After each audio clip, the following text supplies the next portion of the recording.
Good morning, and welcome to your daily morning horoscope for Wednesday, April 23rd, 2025, Aries. A business enterprise with a friend might seem a little shaky today. You could alternate between enthusiasm and gloom regarding the project. It's probably a good one and could lead to success that you want. Don't make any negative judgments about its future based on what happens today. All should be progressing again within a few days, so please hang in there. Taurus, a business deal that you may have been working on to finish could require you to tie up a lot of loose ends today. You might be pulled in a lot of different directions. Don't panic. Get some help if you can. Make a list of what you have to do and cross each task off as if it was completed. Stay focused and all should go well. You will achieve the result that you want. Gemini, accomplishing some important business might require touching base with many people who live and work far away, perhaps in other countries, so this might require you to spend a lot of time on the phone, and it also would require allowing for the different time zones to mesh. You will eventually make the contacts you need, even if they don't come until tomorrow. Cancer, if you've been thinking about investing, this isn't the day to commit to anything. This is a great day to consider your options. Study economic trends and analyze what you want from investing. If this isn't a good day to hand over the money, land could be a strong possibility. Consult with professionals, read the papers, and look into all kinds of opportunities before committing to one. Leo, working at home could be difficult today, especially if you're finalizing a business deal. Other household members could be coming along and going, slamming doors, asking questions, bringing their friends. If you're doing household chores, forget it for now and return to it when it's quieter. If you're approaching a deadline, close the door and tell everyone to leave you alone for some time. Virgo, today you might feel the urge to get all unfinished work done. You could suddenly be in a frenzy to work quickly but perhaps not as conscientiously as you should. You may spend a lot of time going through paperwork and discarding what's outdated. It might be a better idea to slow down a little and look closely at what you're doing. You don't want to throw out something that you may need later. Libra, a sudden burst of inspiration for a creative project might keep you busy in the morning and afternoon. You will need information and materials you don't have at home, and finding them might require a larger expenditure of time, energy, and money that you initially thought. Don't give up on the idea. It is likely to be a good one and you will definitely want to pursue it. Scorpio, too many people may be vying for your attention today, both at work and at home. You will want to make them all happy, so you may feel a little frazzled. Your temper might also be on edge. It would be better off to put off the less urgent demands than work yourself out in a frenzy. Those who matter would rather have you enjoy life than tire yourself out for their sake. Sagittarius, communications coming your way today may be more plentiful than usual. You could receive lots of confusing phone calls. At first, you will be excited by the mailbox full of letters, but then you'll find that some are junk while others are addressed to people you've never heard of. Hang in there. This tendency should pass away by tomorrow. Capricorn, a friend may ask to borrow some money today. You may feel that he or she is asking for some more than they needed, and certainly more than you're willing to give. You might think this puts you in an awkward position. Try to talk to your friend and explain your situation. If you have to say no, just say it. A real friend will understand and look elsewhere for the money. Aquarius, some of your job responsibilities are too much for one person and they might weigh you down today. The pile of work seems to get steadily bigger no matter what you do. Delegate if you can. Put the least urgent task aside and work your way steadily. Your employer may or may not expect too much of you, but you're entitled to your sanity no matter what. Pisces, a sudden fascination about metaphysical or spiritual concepts could have you wanting to read as much as you can on the subject. Your enthusiasm could lead you in a dozen different directions, which could eventually lead to mental overload. It might be a better idea to take one subject at a time than to try to learn about them all at once, so please stay focused. This has been your daily morning horoscope for Wednesday, April 23rd, 2025.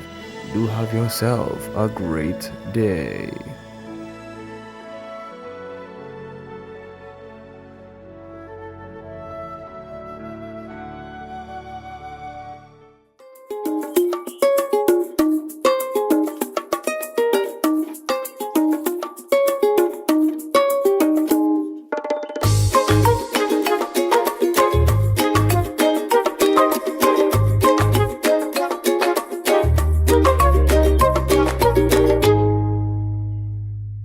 Good morning, guys. It's Wednesday. How are you doing this morning? Well, Easter is over and done with. I made a pass by the kite flying thing, and yeah, they were having a lot of fun doing that. Didn't do much for the Easter, but I hope you enjoyed it to the fullest, and you're ready to hit off another amazing week. Well, we have already started off the week. We started on yesterday, which was Tuesday, of course, because Monday was a holiday. So we started, with a little foot lagging behind, but we got this. We definitely got this. Let's go over to the news department first, and we need to know what's going on in and around us. Let's take a look at what they have for us, and we'll be back. Good morning. Time now for the news. My name is Timothy Polio. On the day which celebrated the resurrection of Christ from the dead following his crucifixion, one man lost his life due to the all too common act of gun violence. The Easter Sunday incident has resulted in the repetition of calls for the nation's young males to put down the gun. As those pleas fall on deaf ears, the mother of the deceased claims that the 26-year-old was killed because of his younger brother. The shooting also left another male injured. The incident occurred at Foisson, Babonneau. Through his brother, I lost my son. And as a mother, I don't like that child, just for losing my son. He's my second born, and he's a very troublemaker, and I hope the law intervene to find that child before other family lose a son or a daughter because of my son. We continue the broadcast with news that Governor General Sir Cyril Charles delivered the traditional throne speech on the occasion of the opening of the island's 5th session of the 12th Parliament. He provided a glimpse of the government's plans for the financial year 2025-2026 against the backdrop of an uncertain global economic environment. I am pleased to announce that the St. Jude Hospital will be completed and commissioned before long. Finally from us this morning, St. Lucia's young athletes shone brightly at the 52nd Carifta Games in Trinidad and Tobago, April 19th to the 21st. One of the island's representatives was a class act. And it was very pleasing to see Julian Alfred send her regards. It shows that St. Lucian youth we are going places. So the government will contact her, will contact her handlers to see if her contact her handlers and her parents to see what we can do for her, to see how we can advance her in what obviously is a path to glory. And as the news, thank you so much for watching and listening. Join us at noon for our next news major, the Lunchtime Report. I'm Timothy Polio. Good morning. Thank you, guys. Let's take a break. We'll be back.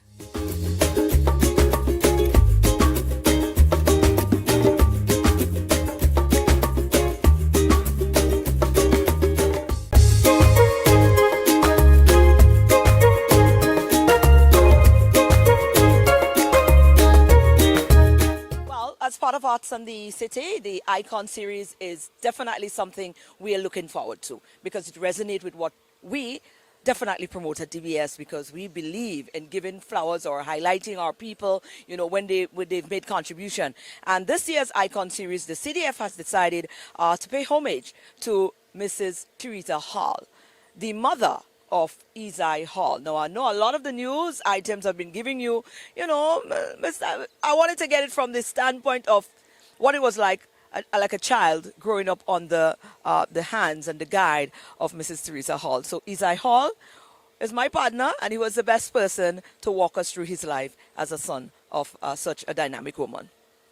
I have the privilege of sitting down here with one of my compatriots. I don't know if I could call him that, because let me tell you, this man is man. You understand? What I didn't know, I'm still learning. The little Grenadian's still getting used to things. So I am now learning that you are Mrs. Theresa Hall's son, the last one, the baby. Hall, I didn't know that. Now it makes sense because I'm saying, but Hall. Now the thing clicky. Yeah, well, as the last in a family of 9, and my older brothers and sisters were kind of more out and about. And as you said, the baby in the family spent a lot of time around my mom at home, with my grandmother in particular. And really started going outdoors actually just about the time I graduated from St. Mary's College. But yeah, the last son to Theresa and Alfred Hall. Alfred Percival Hall, my dad, was a police officer, and my mom a teacher. Wonderful. Now, your mom is very, very, when you hear about the name Theresa Hall, you hear about the contribution that this remarkable person would have made to the cultural structure here on the island. Now, the CDF is going to be putting on their icon series, and she is the person that has been named to be honored in this year's icon series, Miss Theresa Hall. Now, I know a lot of people there, so that is definitely in the air, but I want to know a little bit more from your perspective, because what people know is what people know. Miss Theresa Hall, oh, that's that part. But from a baby, a mom and a son, there's got to be some other unique things that you would have remembered about your mom. What are some of those things that you resonate with? And as you know, she's been recognized and honored now. You know,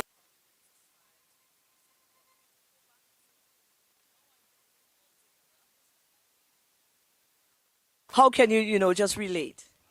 Um, Growing up in the late Teresa's household, I would call it the almost perfect trial experience because she was into so many things and she got you involved in almost everything that she was involved in. So we can go back to my very, very young days where music filled the household, particularly on a Sunday. So in terms of music, I was exposed to a lot of classical music, James Last, Montavani. I mean, I would be at my mom's side where she would be playing her records, every Sunday. Um, People like Neil Diamond, which incidentally was her favorite artist.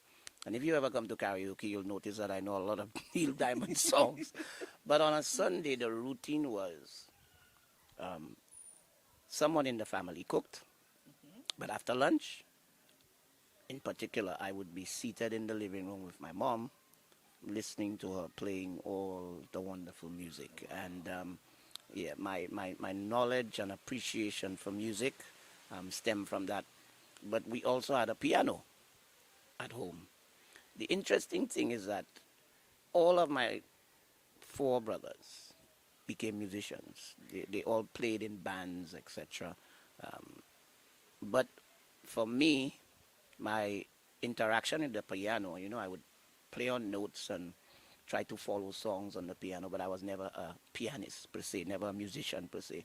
But all of that is where my love and appreciation for music comes from. She was a very musical person, and she knew a lot of interesting music personalities. So my house, we have people like the Mighty Pele, Ronald Bohingson, all of these persons are members of the True Tones, guys in Quavers, and a lot of musicians came to my house at some point in time. So I got to know a lot of people in the music business.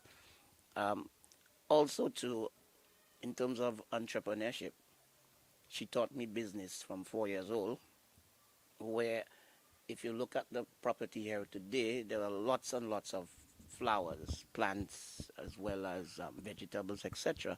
So at 4 o'clock every morning from 4 years old, I had to wake up to water all of the plants, front and back. But I got paid. Wasn't for free. Yeah, yeah, you know what I'm saying? So from there, I recognize that, hey, hard work pays off. um, she also raised animals. So we had ducks and chickens and a whole lot, of different animals here. And so farming was high on her agenda.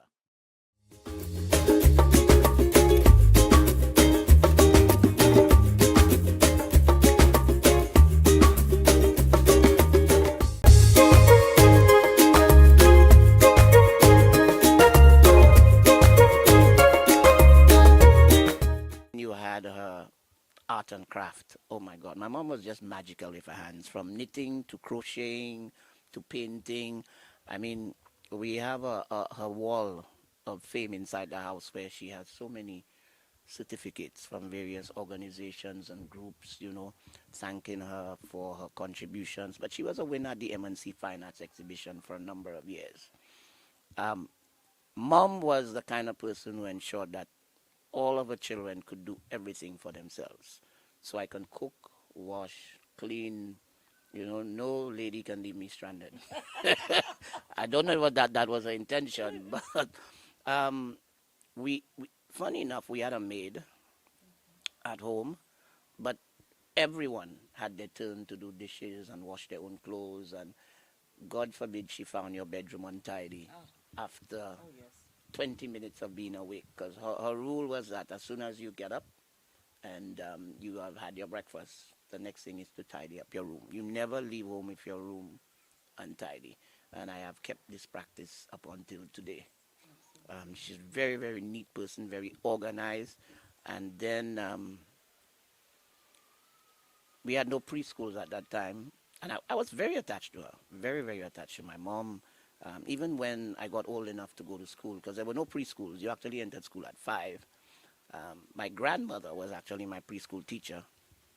That was a blessing in disguise, because hardly anybody else in my family can speak Creole as good as I can, simply because I spent a lot more time with my grandmother, and she spoke mainly Creole. But when it came to schooling, Mahal was the real disciplinarian that everybody knows. He doesn't mess around when it comes to your schoolwork. And I was always challenged to be a high achiever. So generally, I did very, very well in school. RC Boys Primary, St. Mary's College, eventually it's Arthur Lewis Community College. And a lot of people don't know that, but I'm an island scholar. I actually went to university with an island scholarship from this Arthur Lewis Community College. So in terms of academics, she was very big on that. So, you know, everybody went to high school and everybody branched out into their respective professions. And, you know, her kids all did very well, if I must say. So she was an excellent mother. Wonderful. Now, Hall, if you were to think about the one unique attribute that you believe that sets you apart as an individual, that you believe that have gained from your mom, have you identified such, and what is it? I think genuine love and caring for people. That's the one quality that stood out in Mahal throughout her life. I mean, we were never a rich family, but she always found a way to help anyone in need. And she had a number of charitable organizations that she did a lot of work for, but she genuinely cared about people, whether it be in terms of providing food, providing shelter, whether it be children in school who needed school supplies. And in fact, I must make mention of the fact that she's the one who started the Theresa Hall and Melanie Hall program that we have in the summer, where we give backpacks with school supplies to 250 to 300 children every year. You know, but she was really big on being there for people, and she was a very sociable person. My mom knew how to have a good time, you know, party, she, you know, and I think that is the one quality from her that stands out the most, in not just me, but in all of her children. And a lot of the persons that she interacted with, that they have a genuine love and they care for people and will go outside of the norm to help whenever they can. If you believe, knowing your mom and what she stood for, all of her qualities, if your mom was to leave one quote with this world, or one word, or one statement, what do you think would have been that statement from your mom? Love is eternal, love is powerful, and love must be shared at all times. My mom's philosophy was very simple: love everybody all the time. Now, let me tell you, don't underestimate Mahal and think Mahal was a pushover. You know, that's one of the toughest people I've ever met in my life. You know, she was, like I said, a real disciplinarian, a no-nonsense lady. And if Mahal felt she had something to tell the Prime Minister that was not pleasing to him or her, she would pick up the phone and get in touch with the PM and say, listen, let me tell you something in no uncertain terms. See, no holding back. And that was her. But she was a very, very loving person. Love, you know, there's this calypso that says love is the answer. I think it's Beckett. For her, love was the answer to everything. Yeah. Well, thank you so much for sitting with us and reminiscing on your amazing mom. And you're amazing as well, by the way.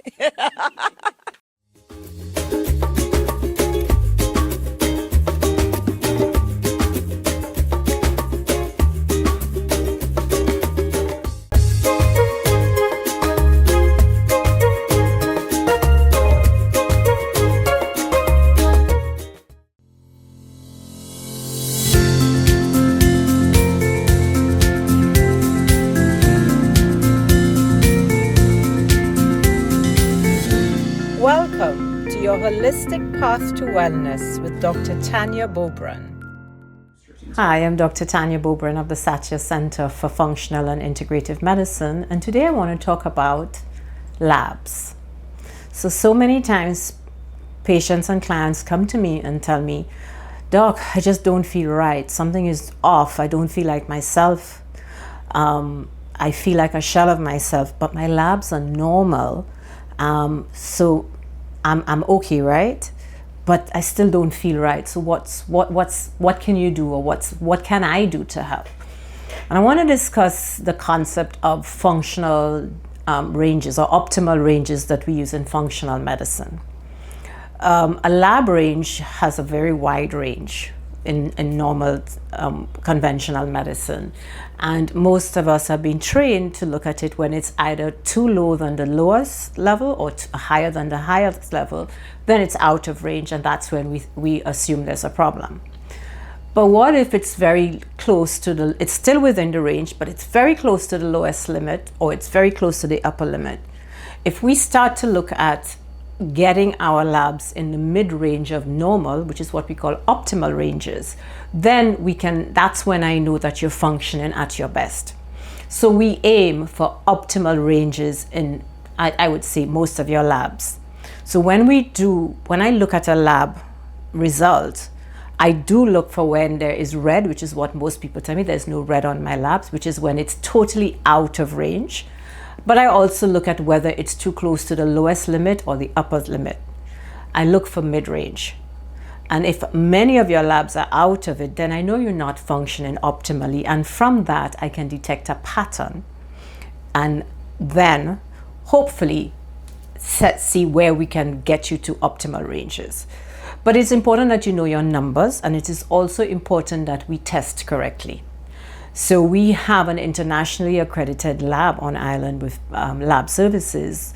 So we know that the lab tests are being done according to international standards. But we also need to be able to know that we are testing the proper labs for you.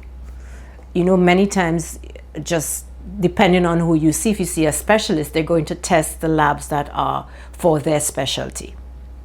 So maybe the cardiologist will do certain labs that they will want to look at.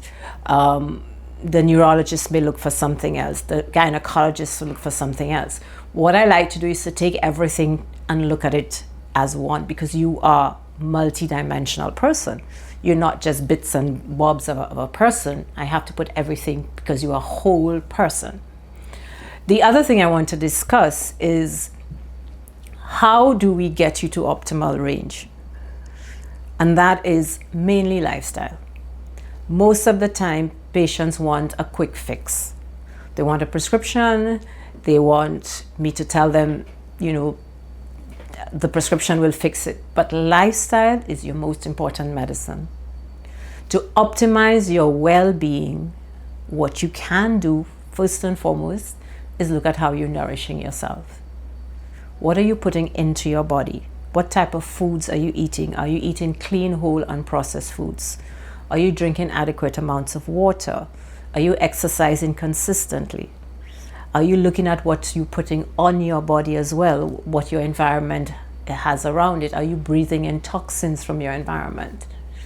And the other step, and these are all pillars of my More Joy method, because I truly believe that to optimize health, we must look at physical, emotional, and spiritual lives, because we are, as I said, multidimensional. So are we looking at the emotional part? Are you managing your stress in a healthy way?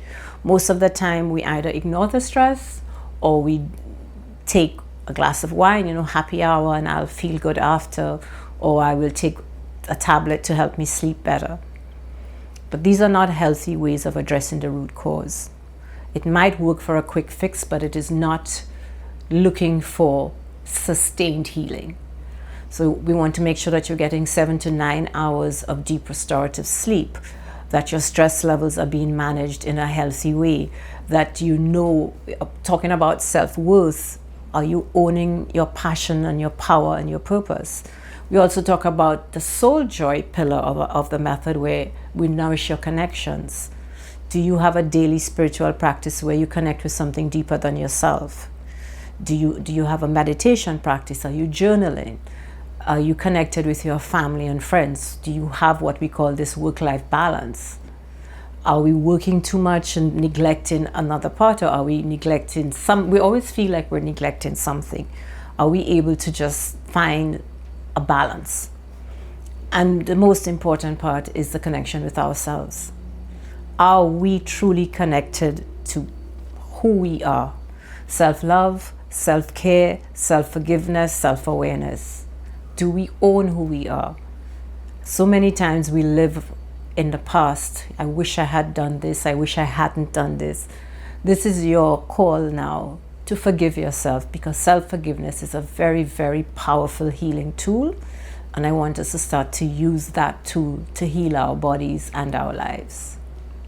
Well, what do you know? That's our Wednesday show. So you go on out now and you have a wonderful Wednesday. And we'll be back again tomorrow, Thursday, right here for another DBS This Morning. But I want you to go on out and be mindful today. Pour a little love into yourself, because you can't pour from empty cup. You keep hearing it. It may sound cliche, but it really is such... It makes a lot of sense, because if you don't have it in you, you can't give what you don't have. So pour some love into yourself, pour some patience into yourself, pour some, some tolerance into yourself, so that when you do have the need to be able to dish out some of that, you have it to be dished out. Have an awesome day.